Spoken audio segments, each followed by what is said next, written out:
My cooling fan mod for the Sovol Klipper Screen has gained popularity for its effectiveness in preventing overheating, ensuring the Pi board's temperature remains well within safe limits. I invite you to view my previous video dealing with this cooling case.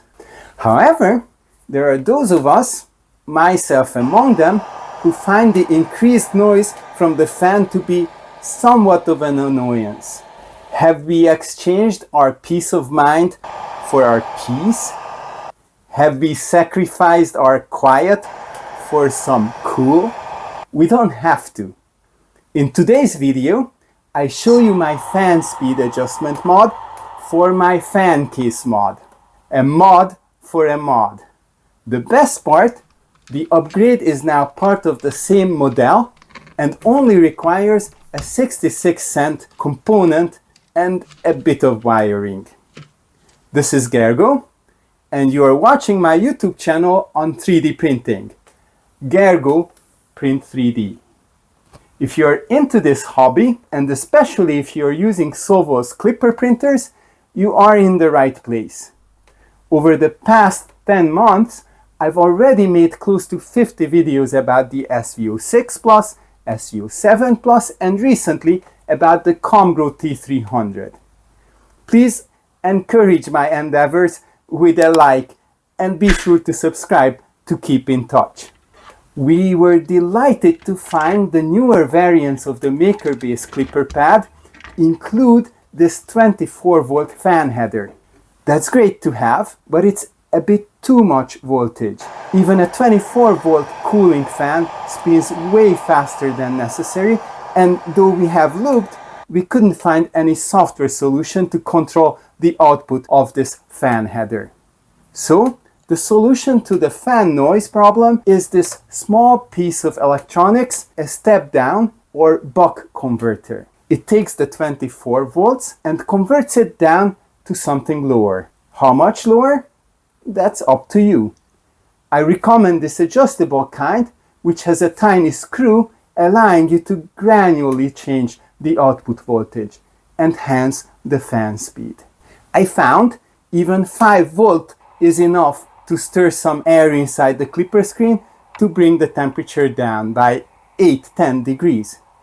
But with an adjustment option like that, we could easily raise the fan speed for hotter ambient temperatures in the summer, for example, or more demanding projects. For this, however, I wanted to include the buck converter inside the Klipper screen case in such a way that the adjustment screw was easily accessible from the outside. Fortunately, there is now plenty of empty space inside, and with a bit of experimentation, this area along the right side of the case proved to be the most practical location. I quickly modified the design to include this elephant-shaped support for the buck converter. You can squeeze the little board between this and the side of the case, where the hole is aligned with the adjustment screw. It only took 2 prototypes to work out the exact fit. I took advantage of Orca Slicer's cut tool to only print the relevant part of the case for the first fitting tests. We have to rotate the cutting plane vertically. It will snap to the 90 degrees angle if we point on the thin alignment lines. Then, using the yellow knob, we can slide the cutting plane. No need to place on cut, and the part opposite the sliding knob is considered to be the lower. This is the one we are keeping. To learn more about Orca Slicer, watch my earlier video titled Switching to Orca.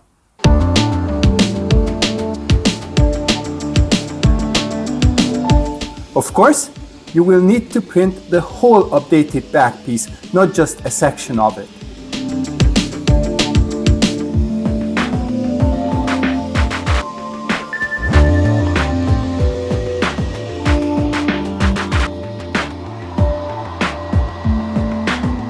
Printing still takes around 100 minutes and uses less than 50 grams of filament.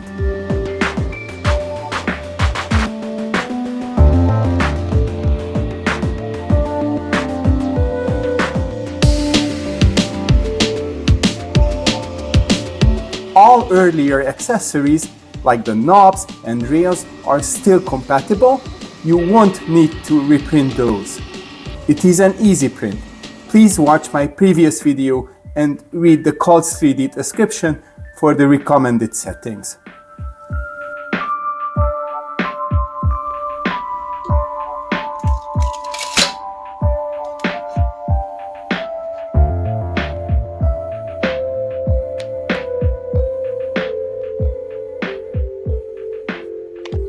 Now this requires this exact model of the adjustable buck converter for a perfect fit. The good news is that it's available from multiple vendors on AliExpress for as low as 66 cents per piece if you buy a handful of them, and you'll see they come in handy for all kinds of mods and projects. I link to this seller in the info area above and in the description of this video. To secure the buck converter to the support, I also include a set of little pegs. For easier printing, they are made of 2 halves, so print 4 of them. All these new STLs are now included in the CALD's 3 project, along with the original set. The new ones include the phrase slow fan in their names. There are 8 variants for the permutations of the 30 and 40 mm fans, with and without the external Wi-Fi antenna hole and the opening for the top USB-C port. You can find the link to the project in the video description and in the info area above.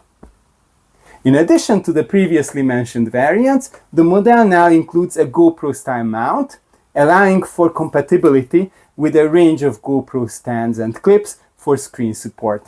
It also features locking knobs to secure the case in its original bracket, preventing accidental dislodgement. I suggest trying out these locks and the newly designed knobs before installing the screen to ensure smooth setup without being able to see under the screen. Wiring is very simple. Solder the fan to the output pins located at the corners and the fan header to the input side. Do watch polarity though. The red wire is usually for the positive side. The wire going to the fan can be shorter, but you'll need at least 12-15 centimeters for the input side for convenience, so you can easily open up the case. Be careful though to route the wires so they would not touch the blades of the cooling fan after you close up the case. So all is assembled now, and we are ready to adjust the fan speeds. My fans are particularly loud at full speed. Turning the speeds way down makes them much quieter while still providing enough airflow. Listen to my SV07 Plus from a distance. You can't even tell it has any cooling fans running. Keep an eye on the temps and find the balance between quiet and cool. Our printers have been made even better. Now go print 3D.